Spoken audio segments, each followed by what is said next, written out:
The other day I was scrolling through Reddit and I came across this news article about a guy that was using 3D printers to make guns. And it got me thinking about all the potential dangers that could be involved with 3D printing, mostly like fires, burns, and pretty much anything involving heat. After some thorough research, I found that 3D printers give off some toxic fumes that contain a lot of bad particles, and these things can cause serious health problems like headaches, drowsiness, fatigue, and even cancer. I experience all these on a daily basis, but that's probably due to my status as a citizen of the United States and not the fact that there's a 3D printer in my bedroom. Now, I've owned a 3D printer for a couple of years, and the first thing that I did before I even started printing with it was build this enclosure that would expel all the fumes out my window, and I must say it's done a pretty good job. It works just great for PLA plastic, which is like the vanilla of 3D printing. But if I want to use something spicier, say ABS, then I start running into some issues. You see, to print with ABS, you need a lot of hot air, but my current setup gets rid of all that hot air as it vents it straight out my window. I could just take the vent out of my window, but then I would be exposing myself to cancer-causing chemicals, and if I wanted to do that, I would just go to work. Okay, so if I want to print with ABS and not poison myself with toxic fumes, there are a couple things that I need to do. One of them being keep all the fumes inside the box. That's the most important thing. Then I need to find a way to somehow heat the box other than using the printer as the heater because it just doesn't have enough power. And once the printer's done printing, I don't need all those fumes anymore, so I can just get rid of them. So I need to find a way to expel all the fumes out of the box when I'm done. Okay, so here's what I have so far for the design. It covers all the problems that I addressed, and I'll go over them one by one. So for the first problem, how do I keep all the fumes in? For starters, I have this front panel right here, this whole thing right here. That can come off from these clamps, and in between this part and the body of the enclosure itself, there's going to be a rubber gasket that will hopefully hold all the air in. And I have a clear plexiglass door on the front that's going to be held in magnets at all four corners, which will hopefully hold a tight enough seal that no fumes get out.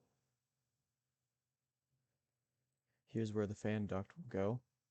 This will expel all the fumes once I'm done, and I'm going to seal around the edges of this with caulk or hot glue or something, and that should keep all the fumes in. And right here, this is where all the wires from the printer are going to run out of the box so that they can go to the control box, which will be over here. This is called a cord grip, and it tightens down on the wires itself so that no air gets through. All of it's going to be made out of MDF, which is pretty heavy, but it will also be able to be sealed pretty well. I'm going to go around all the inside edges with caulk to seal it up. And right here is where I'm going to mount the incubator heater, which I will use to heat the entire enclosure rather than using the heat from the printer itself. And now I just need to buy my material, order all the hardware, and start building.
And here's the final product.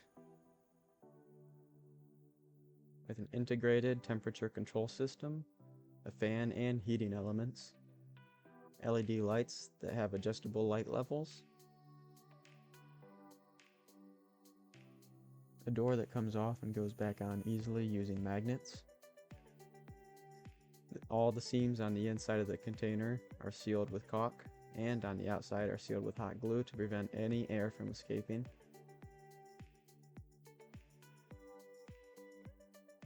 And the inside of the enclosure is lined with insulation foam to keep the temperature stable and all the hot air inside. Now that I have the enclosure all built, I need to do some sort of test to figure out whether or not it worked for printing ABS. And to do that, I'm going to print one of these little carabiners out of ABS and one of them out of PLA. And then I'm going to test them to see which one will be able to hold the most weight.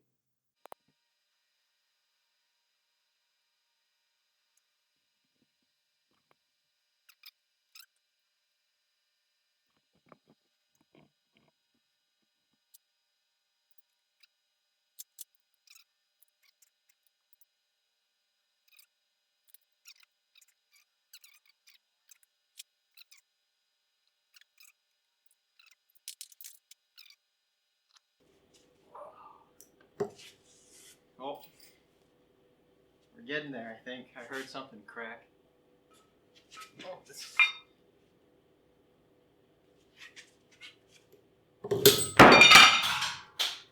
Yep. 30 is too much. Wow. Here's one piece.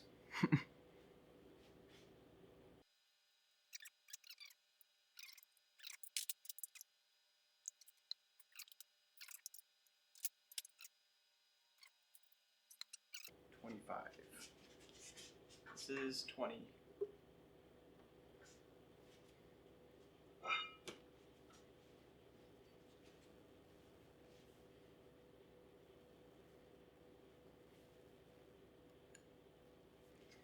Okay, 25.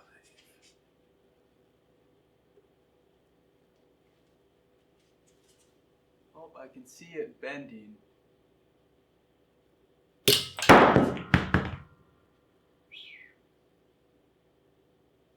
Whew. I think the printer enclosure worked really well, because if I were to print ABS before with no heated enclosure, then this definitely would have been a lot weaker. Now that I know that I can print ABS with this enclosure, I need to figure out some way to test whether or not the fumes are staying inside. Here is the exhaust fan for the enclosure. It's currently running and the door of the enclosure is open. And as you'd expect, when I put this piece of paper in front of the fan, it gets blown away. But watch what happens when I close the enclosure door and try the same experiment. The paper gets sucked into the fan, not blown away, and I think I know why. When the fan is turned on and the door is open, the air has a straightforward path, like this. And like this, the air that is being expelled can be easily replaced. But when the door is closed, the air can't be replaced as easily. So I think that as the air is being pushed out by the fan, the only place for more air to get in is through the gap between the fan blades and the duct. This explains why the paper is being pulled towards the fan, not pushed away. It also tells me that the enclosure is sealed enough so that the air has no other entry point than through the fan duct, which is exactly what I wanted. Overall, I'm very happy with how this turned out. I never expected to make a 10-minute long video about how I made a box, but here we are. Thanks for watching.